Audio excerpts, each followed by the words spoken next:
Good morning, and thank you. Today, I have the honor to present the Muir lecture, and I hope I deserve this honor. So let's start with the presentation.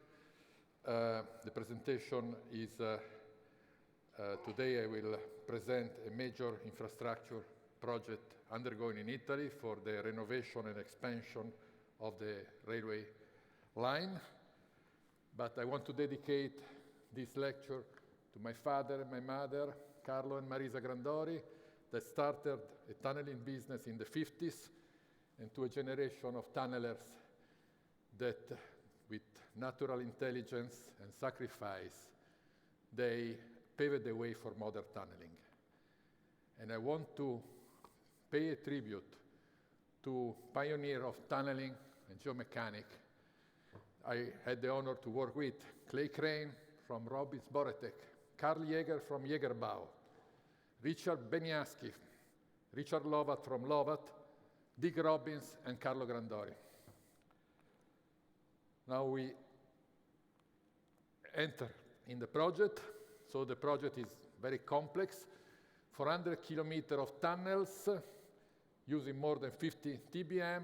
Of course, different geologies, so many tunnels, extreme geological conditions, require new technology, innovation, logistical challenge, and scale and resource constraint. You see on the plan view of Italy that 7 machines will work and are working in the northeast of Italy, and the remaining machines are all working in the south of Italy with incredible 19 machines in the island of Sicily.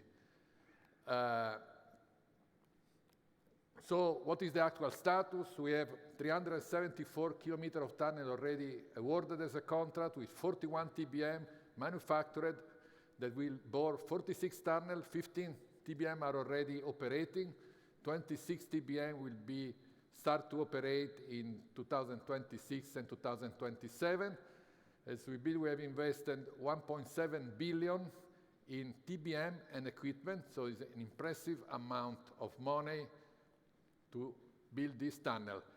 Geologists, we have 2 basic geology. The geology in the north is an alpine geology, so rock under high overburden with fault, tectonic stress, high pressure water, typical alpine tunneling. South of Italy, a different animal.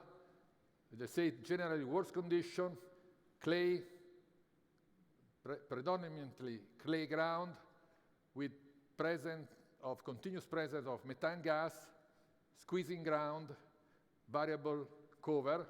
So the presence of methane gas and the squeezing converging ground are the main risk and challenge to face in the south of Italy.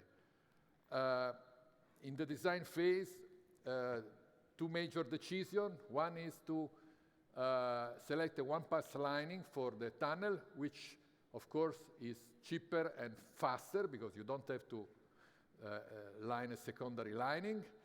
On the other side, for 374 kilometers of tunnel in complex geology, you should expect that in some sections some damage in the lining. So remedial work and the design of remedial work are essential to execute this remedial work while you execute the tunnel. Otherwise, when you complete the tunnel, you have to lose time to remedy the defects. So this is essential. And also, one other criticality is the fact that having high groundwater in some section, high pressure, the lining cannot take this pressure, so there is a complex system of drainage to be implemented. The other big choice was the type of machine, the main type of machine. So traditionally for mountain tunneling under cover, double shield machine were the normal choice because high performance, they can be very conical, they can steer very actively with conical shield. But at the same time, they cannot control the face under pressure, they are not able to work in loose ground, they can do pre-treatment, but in clay ground, the pre-treatment are not so effective. They cannot manage gas, they cannot confine water. So we look at APB machines, which They can pressurize the phase within limit. They can excavate in loose ground as well in rock within limit. They can confine gas in flow within limit. They can confine and control water within limits. They cannot work on the limitation is they cannot work in APB mode in brittle rock. They cannot make a pressure on the phase. It's difficult to control high pressure water in fractured rock with an APB machine. Typically, they have no conical shield. The normal APB machine, they have basically no conicity. If there is gas, and hyperbaric maintenance of the cutter head with gas is impossible. So if gas is continuous, you may have the risk that you cannot maintain the cutter head. And you have a high cutter wear that is normal in rock. By the way, the final selection was for the south of Italy, clayey ground, 31 APB machine that will have to face squeezing and converging ground and presence of gas. For this 8 dual mode machine, for the tunnel where alternate rock and loose ground, and only 2 single shield open machine for a tunnel in North Italy where the predominantly in good and stable rock. Of this machine, 28 were manufactured by Craig, 11 by CRCHI, and 2 by Ereknek. We had to adapt the design of the APB machine. We designed this machine with a shield conicity, which is new for APB machine, a very compact shield design. We increased the thrust capacity, basically twice as much as a standard APB machine for the same diameter. We designed robust shield structure to resist to 10-15 bar, depending the tunnel, for the ground pressure. And all of the APB machine are ATEX in bracket, because ATEX, according to Italian regulation, is not a fully ATEX machine, but we will see afterward. So just a few examples of the conicity. The more extreme machine, they have 110 millimeter radius conicity, plus overcutting capacity up to 130 millimeter, which brings to a huge gap between shielded excavation and lining, in case you applied overcutting and in case there is no squeezing. At the moment, we have not applied overcutting, but still the conicity alone is quite a lot. So difficult to maintain the backfill grouting contained and avoid that flow forward. Okay, ATEX, we say the machine are all ATEX, are ATEX according to the Italian guideline NIR 44, which means that only the place where, it means that the space in the tunnel is divided in volume. There are volume with foreseen gas present and volume with foreseen gas free. So basically the gas is contained at the face, in the screw, in the conveyor, in the backup that is enclosed, and then is dispersed and diluted along the tunnel. So where the gas pass is everything ATEX, but if you see the green area where the TBM and backup is basically theoretically free of gas, so the equipment are not ATEX except emergency, and the people can work free. This machine is not intended to be fully ATEX, it's only intended to be able to advance if the presence of gas is small. If the presence of gas is big, in any case you have to stop, evacuate the tunnel. A lot of innovation, automation, which is an artificial intelligence, so trendy innovation, eco-cruise, TBM automatic steering, utilities management, a lot of innovation, environmental, another like green TBM or recycling of tunnel water for backfill grout, and other innovation. We see I think the most interesting is the green TBM, which several aspects of the TBM and excavation are affected. The automation process helps in reducing the consumption of energy. The component, the motor, the transformer, variable frequency drive are all of the more efficient type. The design of the machine is, let's say, Hertz dynamic. So in order to use less torque and less power, and the system on the machine automatically they select the power that they consume depending the phase of excavation and the requirement of the machine. And also the machine manufacturing and the machine transport has been done in a process to consume less energy. In this regard, one important innovation is in some of the machines we use permanent magnetic motors instead of the traditional AC induction motor. This motor have a higher efficiency, especially at partial load and partial speed, which are essentially the normal operating mode of an APB machine that normally work at the partial power and partial speed. So this helped a lot in save energy. Then, okay, the recycling of water, so water coming out of the tunnel as powder, of rock powder. Instead of treat the water and dispose the sludge that's coming out, we use this water, repump it in, mix it with cement to make the backfill with technical good result and a good saving for the project. Innovation, another is the hydro demolition on the go that was experimented in previous project. So the machines are equipped with hydro demolition port and with a pump. In case the thrust on the shield require the TBM to advance with a thrust above a certain trigger limit, you can apply this hydro demolition on the go. And what happens is that the high pressure water reduces the friction between the shield and the ground, and you have about 30% reduction in advance thrust. You cannot control 40 machines in Italy plus other 20 that we view as around the world without a platform. And we develop with TunnelSoft a IT platform. The innovation are that not only the data of the TBM are collected, but we collect the data from all the plant in the project. So the MSV, the grouting unit, including the electrical consumption, the water consumption, and the safety devices. The other innovation is that this platform collects the data from all the projects in the world, in Italy and around the world. So in real time, in the corporate, we have control of what is happening and automatic alarm in all the site. And in case of problem, the more expert people, supposedly like me, can give an advice.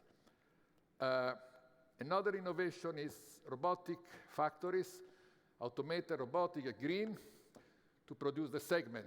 For so many machines, so we develop a carousel line, fully automated robotic, able to produce one segment every 7 minutes. The third factory is now under manufacturing that will produce one segment per line every 5.5 minutes, completely automated and robotic. So this means about 250% more productivity than the standard factory. This factory, they produce energy with solar panel, 40% self-sufficient, 70% recycling, self-sufficient for water by recycling and rain. And of course, you have safety guarantee because all the operations are automatic and robotic, and you have good control and constance of quality. So the strategy has been few factories, each one serving 6 to 8 machines, each one for every production line about 100 segments per day, green by design, and consistent quality. Another, of course, natural, let's say, not innovation, action was to standardize. So by ordering the machine to few suppliers, we could standardize the component. Very important to reduce the inventory for 50 machines. We standardize the auxiliary plant, are the same in every site. So we can exchange, and we are very flexible. We need a MSV from one side to the other, we can do a grouting plant, we can move all around, even the electric system, generating, substation, everything is standardized. This gives us inventory advantage, flexibility, quite important. Okay, how the things are going? Okay, we just started, so we bought a 27 kilometers out of 374, so feedback are really preliminary, but as far as now, the machines are performing extremely well. The K-design choice, they are validated, but we start to have some feedback, and cases that help us in improving in the tunnel we are boring and in the next tunnel. I mean, impressive are the production of the large APB machine with the best production nearby 600 meters, 582, and 382 meters a month. These production are negatively affected by a problem we have with MAC disposal, otherwise would have been much higher, because the machine, you see here, they managed to do, in the good day, over 34 meters. You can see the daily graph. You see in green the excavation, almost an hour, segmentation, almost half an hour. The red is let's say, the standby time, very small, so very efficient, let's say, system, machine, and crew. We are more happy than ever about the dual mode machine. We developed with Craig, one of the suppliers, a special dual mode machine to target fast conversion, and the other, no compromise in APB mode, no compromise in open mode, full efficiency. So the machine has conveyor and screw installed, and a kind of transformer cutter head that easy can pass from closed mode to open mode. And the results are outstanding. We have 3 machines in south of Italy, in Sicily, working now. I just plotted a couple of days ago at the production of 48 hours. We made up to 40 meters a day. Erection of the segment is from 22 to 26 minutes for one ring. And you see in 48 hours, the green are the excavation, and the yellow are the segment erection. We have basically 89% efficiency, only 11% of standby for maintenance or breakdown. So very glad about this dual mode machine. This is a very interesting method to, this is a railway, so there is a tunnel end, and there is a viaduct, and then there is the next tunnel to be bored. So in order not to dismount the machine in many pieces, we studied this system. The load of the machine is taken by the 2 viaducts, and the machine, one piece, all the body of the machine is transported one time to the next portal, and the backup follow the same way. This is make faster to pass from one tunnel to the other. We didn't still encounter the worst geology. Until now, the geology was almost decent, except that we found in a lot of cases, big boulder immersed in the clay, and we have very large screw. They were able somehow this boulder to pass, and we have a boulder trap on the backup, so the boulder are collected and transported out. Few boulder, as you can see, they passed and they went to the conveyor. So we had some damage to the cutting tool, to the belt conveyor, but at the end we managed to just delay a bit the advance, but we passed it. The problem, is the gas. When you have 31 machines in gas tunnel, you have 3,000 people every day working in gas environment. Means that procedure, ATEX component, they have to be maintained always active. So this is the major task, the major risk of this project that for many years will be with us. So that is, I think, the major task of this project, and is gas. We had a first lesson learned. 2 machines, they were in standby for more than a month for a combination of Italian summer holiday and problem with outside survey. When we restart, the shield deformed 95 millimeter. We could not assembly the ring, so we are now changing the shield. Back analysis showed that this shield were subject to concentrated force pressure about 19.5 bar in short area, and that's how the shield deformed. This force were not coming only from the ground. The ground could not provide this force. So basically, we studied a bit. What we think has happened is that grout backflow in front and material adhere to the shield. During the standby, the the natural ground converge and start to press the shield and confine the entire shield and this material that was around the shield. And when we restart, a wedge effect cause abnormal localized force and deformed the shield. This is a bit a scheme of the mechanism. So the red part is the material that hardened and adhered to the shield. In front, the squeezing and converging effect. So when the machine starts, there is a wedging effect and the deformation occur. We find out that in the Grand Paris, 2 machines suffered a similar problem, and also in China. So this is a problem that for us was the first time, but it occurred. We are making a new shield, taking the lesson learned, so with strain gauge to measure the thrust, the stress in the shield, we measure the ground pressure with 25 bar sensor, and we have flashing system to flash the extrados of the shield and clay shock to fill the gap in order to avoid the formation of this material. And we also modify the conicity. Instead of having 2-step 50 millimeter, which were done much in front in favor of advancing the machine and squeezing ground, we redistribute the conicity in smaller step because we found that maybe the big step were trapped for the ground.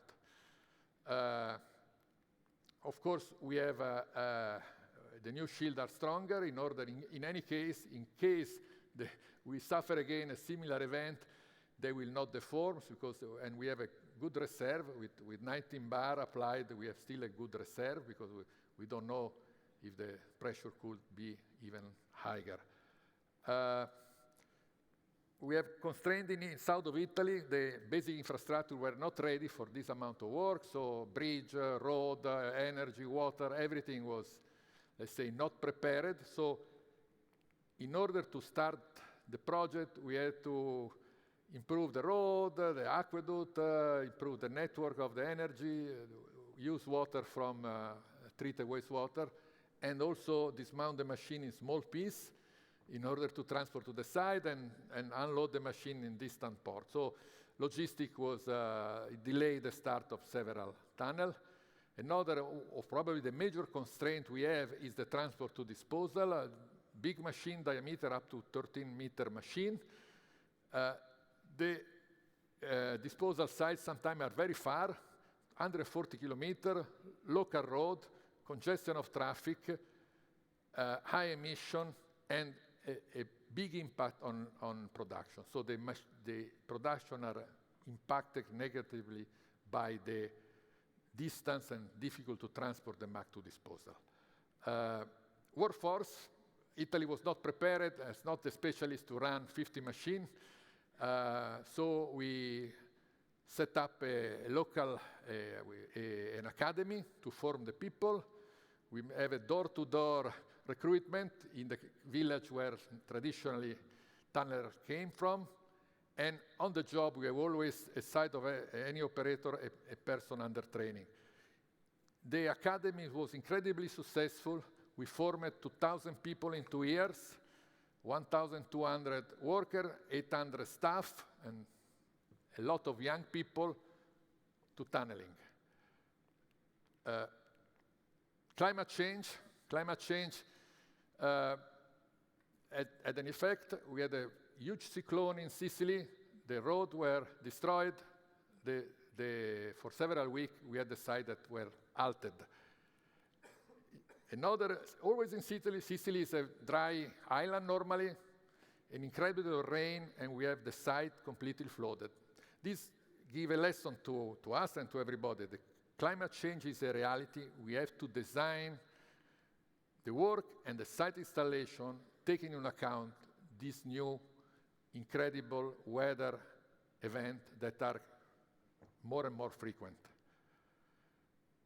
As a final remark about the project, a lot of problems are not resolved. MAC disposal is not still solved. Gas will be always around in this tunnel. The worst geology is coming, so there will be risk. and will be extraordinary event. In 350 kilometers in this geology, there will be extraordinary event. So it is very important that the client and the contractor to be actually partner and to take timely decision, not to lose time in fighting each other, and to find a way to have funding, because you can imagine 50 TBM, you have maybe 10,000 of people working every day, so you cannot stop this work. You have to go forward and you have to have the money to pay everything. As a final remark, we are investing, we invested 1.7 billion. We are investing in training thousands of people. We are gaining a unique experience. It will be stupid for Italy not to continue with the program of infrastructure, to use this investment in the future. Now, I've been asked to give my view on what are the actual trends in TBM tunneling. I think everybody in this room knows that machine gets bigger and bigger. The 20-meter class machine are near to us. So it's no doubt. Nowadays, 15-meter machine, normal. So, but the scale effect, we have to be careful. I mean, urban tunneling, okay, when you go under the mountain, diameter has an effect, a huge effect. Second trend is tailored machine. Geology and context are more and more complex, so different type of machine, triple mode, dual mode, variable density, crossover. You know better than me all the APB fine injection, APB plus. So tailor-made and tailor-design machine more and more. And then there is, of course, the trend is, well, the revolution of automation, artificial intelligence, and humanoid. And in this regard, what I see in the future, I think in the next 20 years, TBM will be entirely designed by artificial intelligence, entirely. Humanoid robot will operate the TBM. I don't think human will be really involved in any particular operation. The artificial intelligence will learn from billions of operations and thousands of excavated tunnels. So the knowledge that the artificial intelligence can take is more of the knowledge of everybody together. We are in this room. Engineering decision will be taken by artificial intelligence because they will have more knowledge than what we can have. And I'm sure one day, not too far, the Muir lecture will be presented by a humanoid robot. I'm 100% sure. I don't know if this is a better future for all of us, but we are moving toward this as fast as we can. Just concluding on the project that I briefly presented, we want, as normal, to build a perfect project, a perfect design, perfect technology, perfect contractor, perfect ground, thousands of expert crews. This is not real. The reality is not so perfect. So cracks appear along the way. No way, they will appear. But this crack shall be used to learn, adapt, and improve. And this is what we are doing. And finally, I want to borrow a line from a song of a Canadian singer, Leonard Cohen. So there is a crack in everything, but that's how the light gets in. Thank you.